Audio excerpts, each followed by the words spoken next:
Hello my student, आज class है physics, thermal physics, kinetic theory of gases and behaviour of perfect gas equation for JEE mains 2023-24 application with concept series. और ये JEE main 2019 में 10 जनवरी को shift 2 में ये question आया था और यही क्वेश्चंस है और इस क्वेश्चंस को पढ़िए और अपने बनाने का कोशिश कीजिए बिना दिखे हुए, और इसका एनालिसिस के साथ मैं आंसर दे रहा हूँ। आप लोग का जब नहीं बनेगा तो अपना चेक कर लोगे कि कहाँ पर सोचने में मिस्टेक हुई। जैसा क्वेश्चन दिया है, ये दिया है 2 kg, तो जो भी इसका मास है ऑफ द गैस वो कितना है, W बोलेंगे, नहीं तो M भी बोल सकते थे, दोनों एक ही है।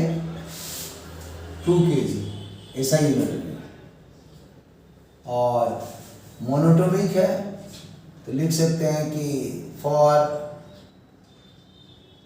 Monoatomic gas degree of freedom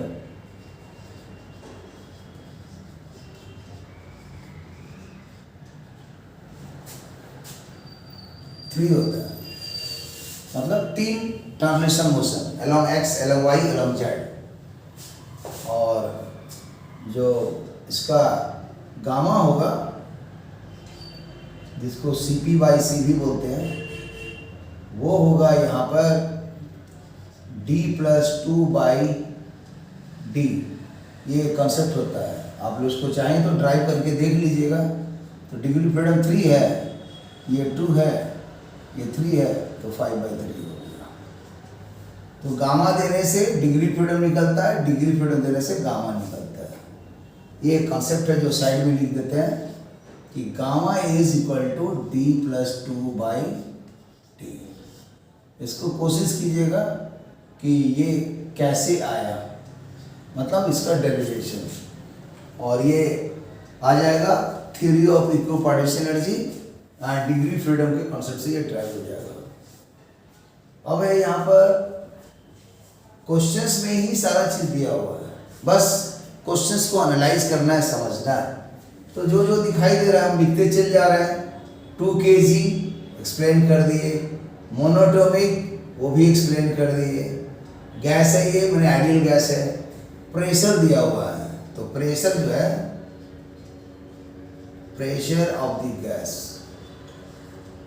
कितना है, P है। ऐसा ही सिस्टम है, 4 × 10⁻8 न्यूटन पर मीटर स्क्वायर है, जिसको शॉर्ट में बोल सकते हैं पास्कल, किसी को भी बोलते हैं पास्कल में। 4 × 10⁴ पास्कल, पास्कल ही न्यूटन पर मीटर स्क्वायर, ये और ये एक ही है। इसके बाद एक है डेंसिटी ऑफ द गैस दिया हुआ है, तो वो लिखेंगे डेंसिटी ऑफ द गैस, इसको रो लिख दे रहे हैं, और यही दिया हुआ है 8 kg पर मीटर क्यूब SI में। तो पूछा जा रहा है कि what is the order of energy of the gas due to its thermal motion. तो अभी ऑर्डर के पहले निकालेंगे what is the energy of the gas due to its thermal motion.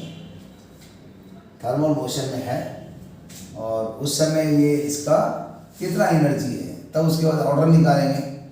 अब जानते हैं डेंसिटी लिखा हुआ है, तो डेंसिटी क्या होता है, मास बाय वॉल्यूम। मास को लिख देते हैं W, वॉल्यूम को लिख देते हैं V। तो डेंसिटी तो दिया ही हुआ है और यहाँ से मास भी दिया ही हुआ है, तो ऑब्वियसली हम लोग चाहेंगे तो यहाँ से वॉल्यूम निकाल सकते हैं।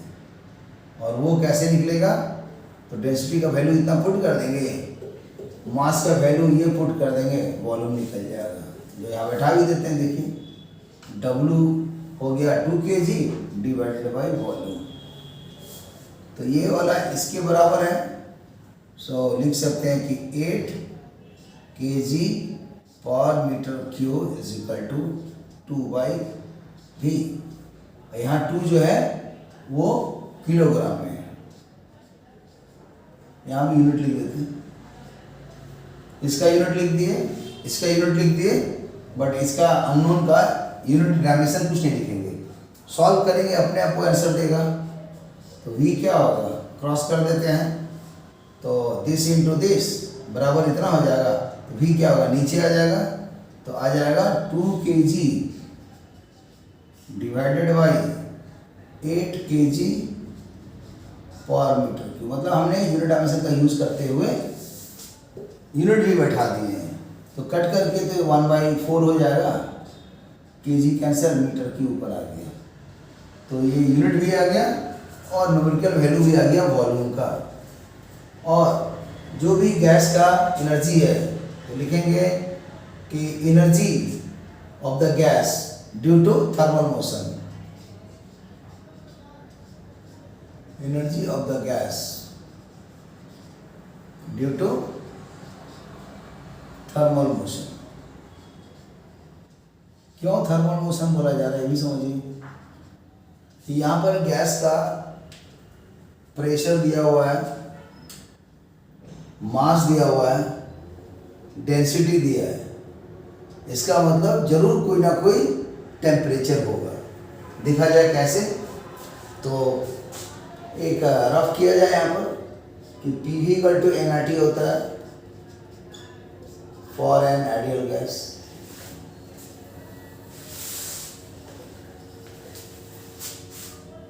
और प्रेशर ऑलरेडी क्वेश्चन में दिया हुआ है, वॉल्यूम ऑलरेडी हम लोग कैलकुलेशन किए हैं, और जो नंबर ऑफ मोल है वो देखा जाए क्या है। तो थोड़ा इसको और सॉल्व करते हैं। n की जगह हो गया W/मोलिकुलर वेट, यहाँ पर n का जगह मोलिकुलर वेट, और RT हो गया। और फिर इसी को और सॉल्व करते हैं तो आ जाएगा कि जो भी डेंसिटी है, तो डेंसिटी क्या होता है, वेट बाई वॉल्यूम। तो यहाँ देखा जाए वेट बाई वॉल्यूम कैसा आ रहा है, तो P है, इसको उठा के इधर कर दिए, तो वेट बाई वॉल्यूम हो गया डिवाइडेड बाई मास RT। तो हो गया rho density mass by volume rho RT/m। अब यहाँ पर देख रहे हैं कि क्वेश्चंस में प्रेशर दिया हुआ है, डेंसिटी दिया है, RSI में कंफर्म है कि होता है 8.314 जूल पर मोल पर केल्विन। और इसको सॉल्व करेंगे तो P हमारा T निकल रहा है कि PM/ρR।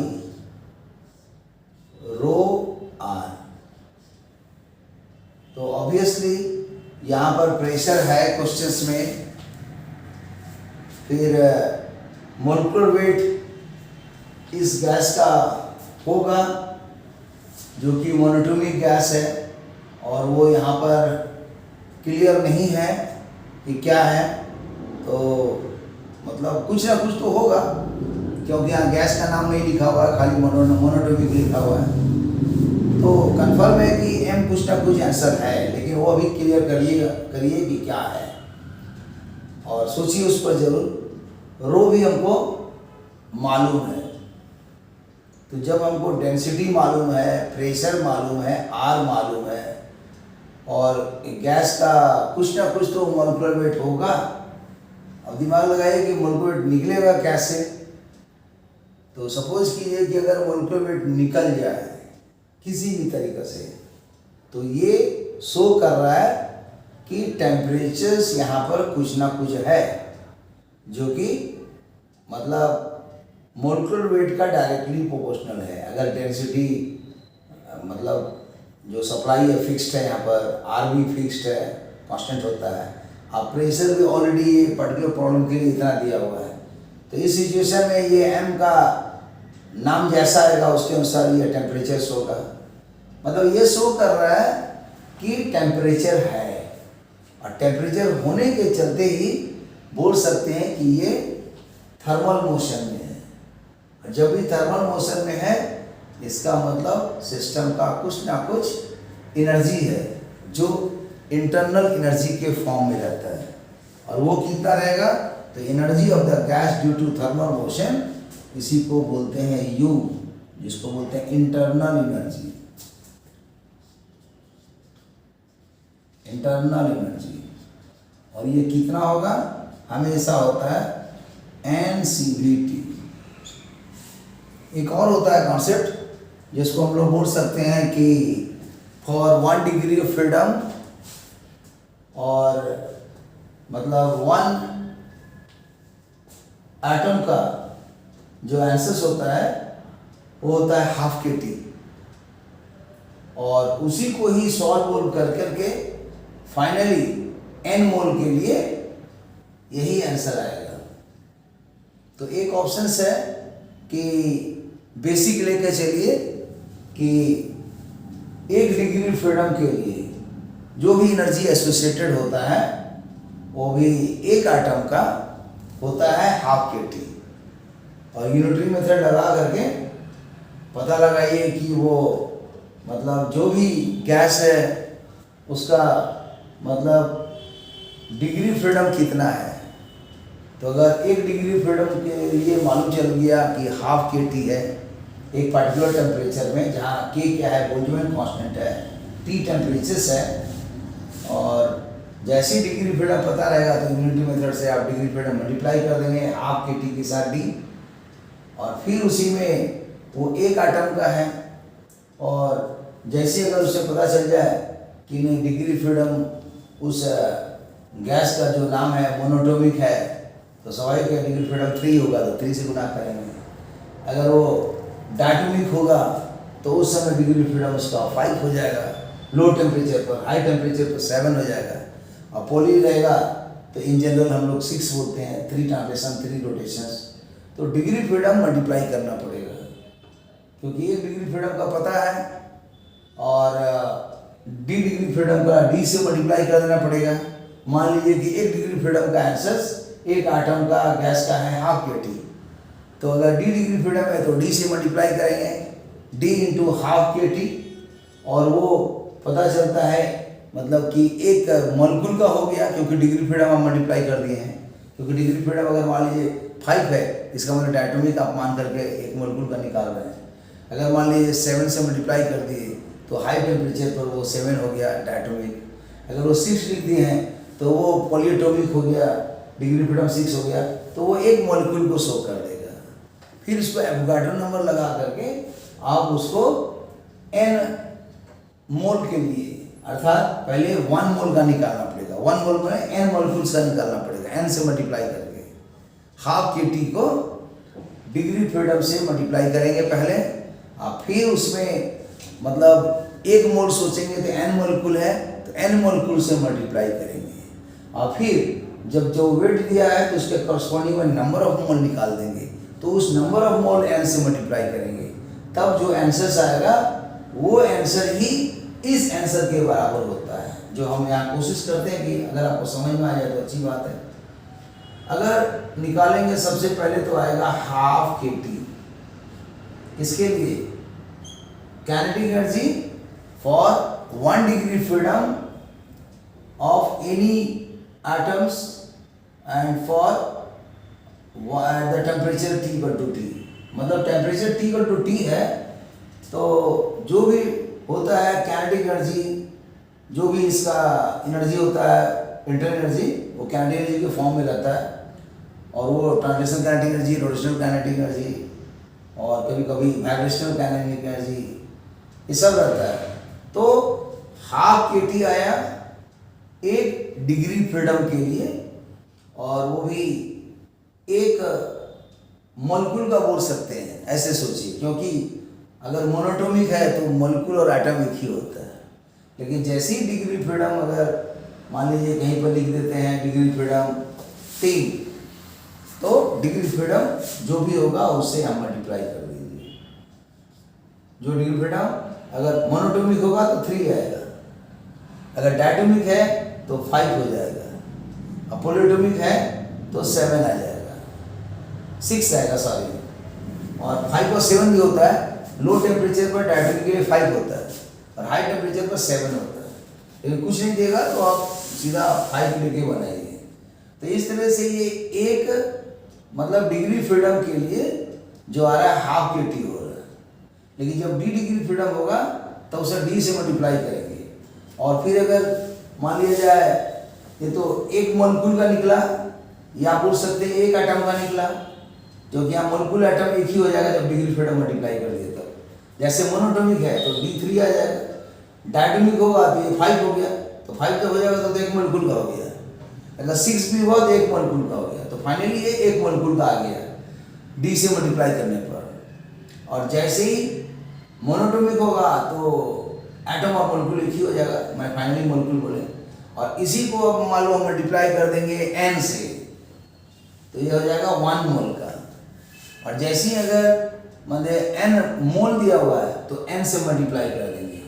और इसी को जब सॉल्व करेंगे तो पता है कि k का आंसर क्या होता है, तो k होता है R/n, तो d हाफ और k की जगह R/n और t और फिर यहाँ आएगा n, फिर n सॉल्व करेंगे, n कट गया और फिर आ गया यहाँ पर हाफ R/d n, तो यही आंसर्स NCVT के बराबर हो गया। तो NCVT अगर बराबर हो गया हाफ RTDN, तो NN कट गया, तो यहाँ से शो कर रहा है कि T भी आएगा इसमें। तो यहाँ पर थोड़ा सा ठीक कर देते हैं इसको, हाफ RTDN, जो याद करना आसान होगा, हाफ ऑफ रिलेटिव डेंसिटी, वैसे याद कीजिए। तो यहाँ हम उसी तरह लिख देते हैं हाफ ऑफ रिलेटिव, ये कोडिंग है, ये नहीं कि होता है रिलेटिव डेंसिटी। और यहाँ से NN कैंसिल, TT कैंसिल, तो ये आंसर हो जाएगा CV बराबर हाफ ऑफ RD। और मालूम है कि CP माइनस CV होता है R, तो यहाँ से CP निकल जाएगा CV प्लस R। और CV क्या है, तो half RD plus R common लेंगे तो R कॉमन हो गया, तो D/2 प्लस 1। और गामा जो होता है वो होता है CP/CV। CP कितना है, ये वाला है हाफ, और सॉल्व करेंगे तो आएगा D+2/2 डिवाइडेड बाई CV, वो कितना है हाफ RD। यही सॉल्व करेंगे तो हाफ कट गया, R कट गया, D/2/D। तो देखिए गामा बराबर D+2/D, जो मैंने यहाँ लिखा था वो डेरिवेशन यहाँ लिखा है। और साथ ही साथ अगर आप इतना माथापच्ची करके ये वाला ऑप्शन से नहीं बनाना चाहते हैं तो जान ही रहे कि ये सारा आंसर जो भी निकाले हैं, जैसे ये लिखे थे, फिर ये किए, फिर ये किए, फिर ये सॉल्व करके हाफ RTDN लिखिए, और दूसरा ऑप्शन में है कि NCVT लिखिए। दोनों एक ही चीज़ है, ये और ये कोई फर्क नहीं है। तो बहुत लोग बनाने वाले हिसाब यहाँ से बनाते हैं, बहुत लोग इससे बनाते हैं, आपकी मर्जी। और यही दोनों मिलाने से ही तो सीधी डेफिनेशन निकलता है कि N हट गया, RT हट गया, तो उस समय हाफ RD जो है CV होता है। जब हाफ RD CV हो गया तो CP निकल गया यहाँ से, और जब दोनों को डिवाइड कर दिया गामा का डेरिवेशन हो गया। तो सब एक ही चीज़ है, लिंक है, आप किसी भी चीज़ से बनाइए। तो ओके, फाइनली मैं अब इसी से बनाऊंगा। समझाने के लिए मैंने थोड़ा डेप्थ में बता दिया। क्योंकि आप खाली जेई मेन एग्जाम नहीं दे रहे हैं, जेई एडवांस भी दे रहे हैं, तो बहुत कुछ सोचना पड़ेगा। और जान ही रहे हैं कि ये सब कंसेप्ट नहीं रहेगा तो आप बना ही नहीं सकते हैं। तो U बराबर फाइनली हो गया NCVT। और अब इसी के आगे बढ़ेंगे तो CV यहाँ जानना पड़ेगा कि क्या है। तो यहाँ पर कॉन्सेप्ट है कि CP माइनस CV बराबर R, CP बाई CV बराबर गामा। तो चार चीज है, CP है, CV है, गामा है, R है। तो सपोज कि इसमें कोई भी दो चीज दिया रहेगा तो दूसरा निकल जाएगा। तो सोचिए कि if R and gamma be known, then CP and CV can be calculated। निकाल सकते हैं। दो इक्वेशन है, दो अननोन है, तो एक पहला इक्वेशन है, दूसरा इक्वेशन है। तो यहाँ से निकाल के CP का आंसर आएगा गामा CV, इसको उसमें पुट कर दें तो CP यहाँ पर आ जाएगा gamma CV minus CV R, और CV common, gamma minus 1 CV R और CV RY गामा 1। तो याद करने का जरूरत ही नहीं है, आपके सामने में ड्राइवेशन के साथ दिखाई दे रहा है कि कैसे आता है। कुछ ये सब याद नहीं रहता है, हम लोग इतना दिन से पढ़ा रहे हैं तो हम लोग को खुद याद नहीं रहता है डायरेक्ट में। तो कैसे करते हैं, पूरा ड्राइवेशन के साथ सोचिए, और जो ड्राइवेशन करते रहता है वो डायरेक्ट भी लिख देगा, लेकिन हम डायरेक्ट लिखेंगे तो आपको फायदा नहीं होगा, इसलिए मैं पूरा डेप्थ में बता दे रहा हूँ। और CP निकालना होगा, यहाँ पुट कर देंगे, CP क्या होगा गामा CV, तो गामा का गामा, CV की जगह R बाई गामा माइनस 1, तो gamma R by gamma minus 1। तो जहाँ कहीं भी अगर CP निकालना रहेगा तो गामा और R दिया गया फॉर्मूला का रटा हुआ तो बन जाएगा, CV निकालना तो बन जाएगा। तो बहुत बार क्वेश्चंस इतना छोटा भी रहता है, CV निकालो, कभी रहता है CP निकालो, कभी रहता है कि CP CV में क्या रिलेशन है, कभी डिवाइड कर दिए। हाँ, लेकिन इसको कभी भी ड्राइव करने का कोशिश मत कीजिएगा, क्योंकि आज तक कोई वर्ल्ड में पैदा ही नहीं हुआ जो CP और CV को गामा प्रूव कर दे। तो इसलिए कि वो प्रूव होता ही नहीं है, तो एजम्पशंस है, उसको क्या फालतू का प्रूव करने जाओगे। ओके, तो अब देखिए आगे क्या होगा। तो अब आ गया U बराबर NCVT for an ideal gas. यहाँ कोशिश कीजिएगा कि रियल गैस के लिए क्या होता है, वंडर वाल के लिए वो ट्राई करिएगा।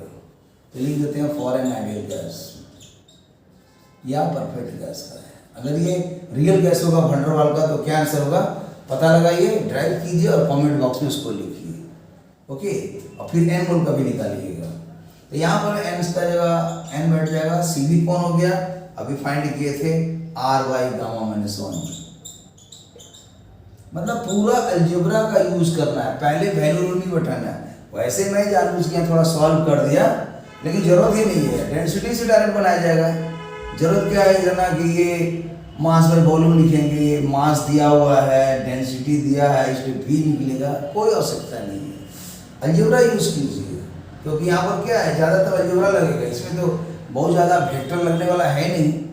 लेकिन कभी कभी बड़े बड़े क्वेश्चन में फिजिक्स का या मैथ में बहुत चीज़ लगता है, कैलकुलस भी लगता है, वेक्टर भी लगता है, अलजेब्रा भी, ट्रिगो भी, कोऑर्डिनेट भी, सॉलिड ज्योमेट्री भी, हज़ार दो चीज़ लगेगा। सब चीज़ों का कमांड होनी चाहिए। तो यहाँ पर फाइनली आ गया nRT बाई गामा माइनस 1। अब टेम्परेचर तो दिया नहीं है तो उसको सीधा कन्वर्ट कर देंगे nRT को PV, क्योंकि आइडियल गैस में होता है कि PV बराबर nRT, तो nRT को PV लिख दिए। अब फिर यहाँ समस्या हो रहा है कि वॉल्यूम नहीं दिया हुआ है, तो वॉल्यूम नहीं दिया तो एक तरीका करेंगे कि डेंसिटी बराबर मास बाई वॉल्यूम होता है, तो वहाँ से V निकाल देंगे। वो कैसे, तो उसको साइड में यहाँ दिखा देते हैं यहीं पर। तो देखिए यहाँ क्या है, डेंसिटी बराबर मास बाई वॉल्यूम, और हमको चाहिए यहाँ पर वॉल्यूम पुट करना है। तो वॉल्यूम क्या होगा, सॉल्व कर दीजिए यहाँ से, ये इधर जाएगा इधर जाएगा, तो आ जाएगा वॉल्यूम बराबर वेट बाई डेंसिटी। तो हटा दीजिए यहाँ पर वेट बाई डेंसिटी, नीचे ला दिए डेंसिटी, और ये गामा माइनस 1।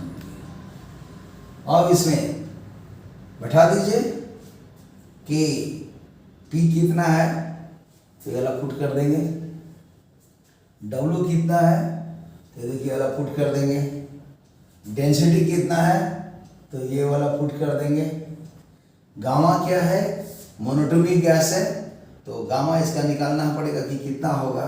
तो जान रहे हैं कि गामा यहाँ पर निकाले हैं CP बाई CV होता है d+2y इतना होता है, ये वाला हम डेरिवेशन ऑलरेडी अभी करा चुके हैं वहाँ पर। तो इसलिए इस गामा को पहले ये सोचेंगे, फिर CP को इतना होता है d+2/d, और कैसे आता है तो ड्राइव में ऑलरेडी हम बता चुके हैं। और वही डिग्री फ्रीडम मोनोटोमी का 3 होता है, तो ये 5/3 हो गया। तो इस तरह से गामा का वैल्यू यहाँ पर 5/3 बैठा देंगे। और नहीं तो गामा का जो d के साथ रिलेशन पता है, तो यहाँ सीधा गामा की जगह पर पुट कर देंगे d+2/d, और उसी को सॉल्व कर देंगे तो डिग्री फ्रीडम 3 पता है, बैठाने से भी आंसर आ जाएगा। और नहीं तो गामा से भी निकाल सकते हैं, दोनों सही है। तो अब पुट कर दिया जाए, फाइनली आंसर आ जाएगा। प्रेशर कितना है तो बैठाइए 4 × 10⁴। W कितना है तो 2 kg है, सब ऐसा ही है। फिर डेंसिटी कितना है 8 है, वो पुट कर दिए। गामा कितना है 5/3 है, -1। अब ये क्या होगा तो यहाँ हो जाएगा 5 - 3 माने 2/3, तो 3 ऊपर कर देंगे और 4 × 2 8 हो गया, 8 × 10⁴, और ये 3 ऊपर चला गया, और यहाँ बच गया नीचे में 2, 8 × 2। अब ये कट गया तो कितना आ गया 3/2, तो 3/2 को बोल सकते हैं 1.5 × 10⁴, ये जूल में आया। लेकिन हमको ऑर्डर चाहिए, तो ऑर्डर का मतलब ये तो नंबर 1 और 10 के बीच में होना चाहिए, साइंटिफिक वो है भी, लेकिन ये आंसर 5 से कम है, तो इसलिए 5 से कम है तो ऑर्डर में इतनी रह जाएगा अप्रॉक्सीमेट 10⁴ जूल। अब ये जो भी रहेगा ऑप्शंस में तो वही इसका आंसर्स होगा, और चूंकि मैंने यहाँ पर ऑप्शन नहीं लिखा है तो समझ लीजिए जब ऑप्शन इसका अगर चेक कीजिएगा तो 4 ऑप्शन दिया हुआ था और उस ऑप्शन में ये एक आंसर है, तो इस तरह से ये रिजल्ट आ जाएगा। इसको मैंने बिना ऑप्शन का दिया है क्वेश्चन, लेकिन हकीकत में यहाँ पर ऑप्शन दिया रहेगा 4 ऑप्शन ABCD, जो मैंने इस क्वेश्चन में नहीं दिया, सब्जेक्टिव टाइप का इसको कन्वर्ट कर दिया। तो इस तरह से ऑर्डर यही आंसर हो गया। Okay, thank you for watching the video. थोड़ा वीडियो बड़ा हो गया क्योंकि मैंने डेरिवेशन को भी थोड़ा यूज़ किया और पूरा अलजेब्रा का यूज़ करके एकदम बेसिक से सारा चीज़ निकाले, इसलिए वीडियो बन गया। असल में कोई भी क्वेश्चन बनाना पड़ता है तो ऐसे ही सोचा जाता है, सोचने से ही आपका लेवल बढ़ेगा। Okay, thank you for watching the video, और वीडियो को शेयर कीजिए, लाइक कीजिए और प्रैक्टिस कीजिए। ओके, सी यू अगेन, फिर मिलते हैं नेक्स्ट वीडियो में। बाय।